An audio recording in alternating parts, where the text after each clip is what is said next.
حج policy 2025 میں کیا تبدیلی کی جا رہی ہے؟ وزارت حج نے 2025 کی حج پالیسی کی تیاری پر کام تیز کر دیا۔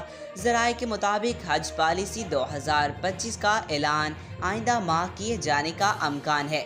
نجی و سرکاری حج اسکیم کے تحت کوٹے سے متعلق پالیسی میں تبدیلی پر غور کیا جا رہا ہے۔ وزارت حج نے زیادہ اور کم مدتی حج اسکیم کے معاملے پر بھی نئی پالیسی لانے پر غور شروع کر دیا ہے۔